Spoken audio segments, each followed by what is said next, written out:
All right, let's dive in. Today, we're looking at something that might give you a few flashbacks, a high school math test. But trust me, this isn't about getting the right answer. We're on a mission to decode this thing and find the seriously powerful ideas hidden inside.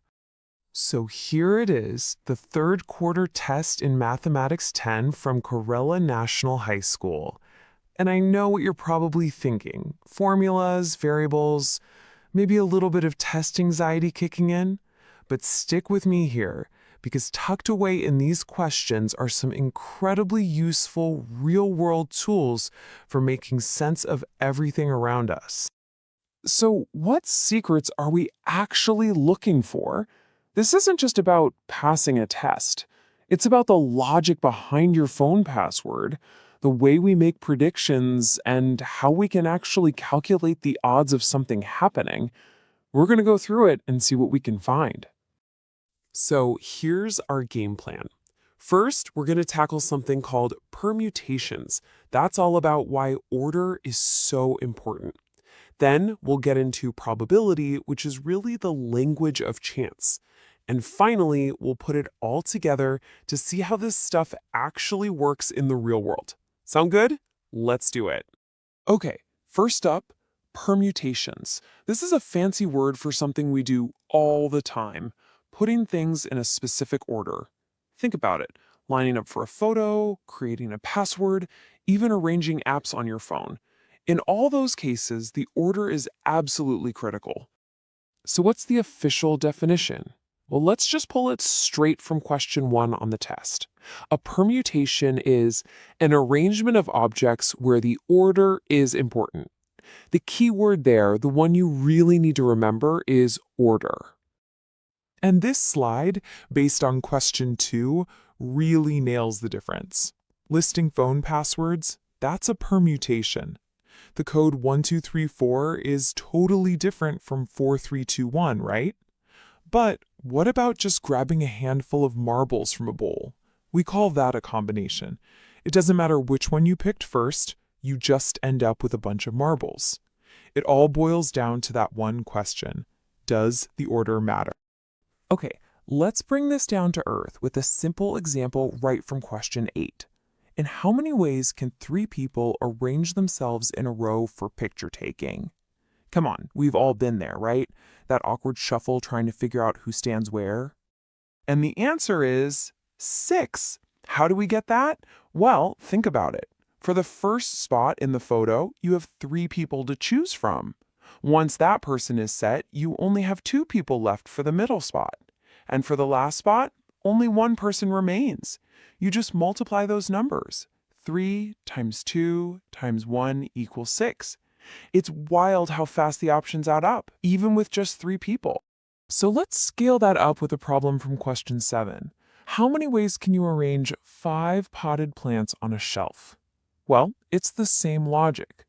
For the first spot, you have 5 choices. For the second, you have 4 left, then 3, then 2, then just 1. Multiply all of that together, and you get a whopping 120 different ways. And that calculation, 5 times 4 times 3 times 2 times 1, has a special name. It's called a factorial, and it's how mathematicians count up arrangements really, really fast.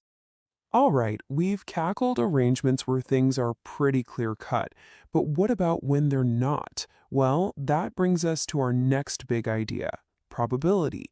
This is basically the mathematics of chance, the science of what if. We're going to start with the most basic building block of all. The test points it out in questions 17 and 18.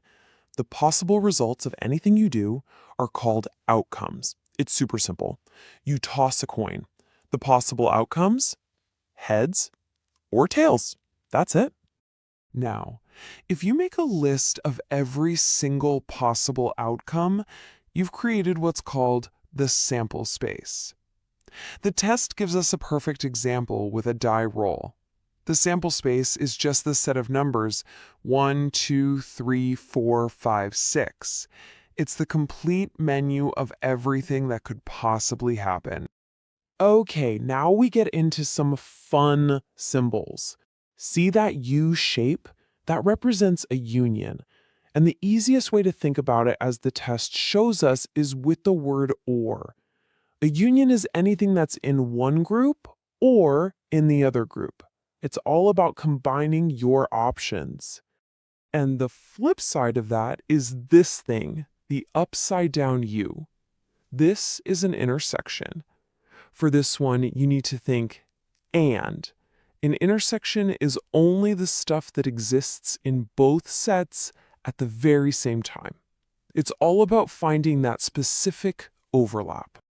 And this is where Venn diagrams, like the ones in the test, are an absolute lifesaver. They let you see the difference. The union, the or, is the whole shebang, everything inside both circles. But the intersection, the and, is only that little piece in the middle where the two circles cross over. It makes so much more sense when you can see it, right? Okay, so we've got the logic of arrangements, and we've got the language of chance. Now for the main event. Let's put it all together and actually calculate some odds using the problems from this test. Let's get our hands dirty with question 26.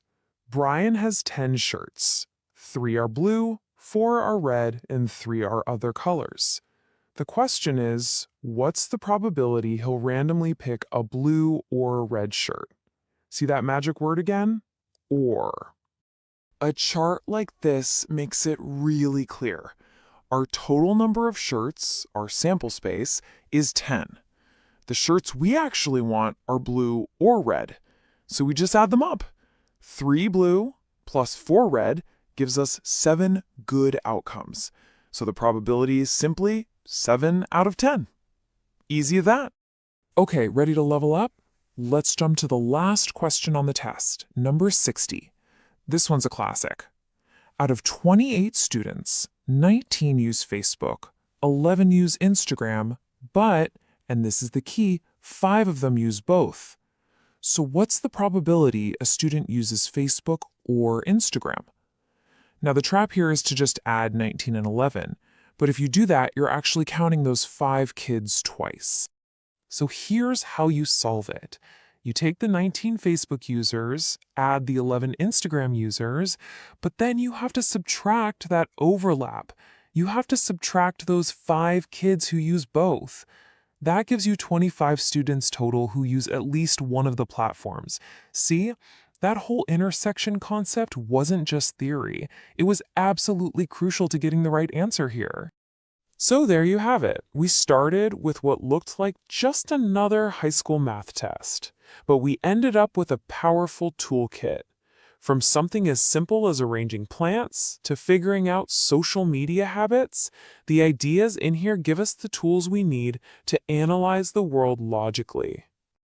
At the end of the day, this isn't just about passing a class. It's about learning a new way to see the world.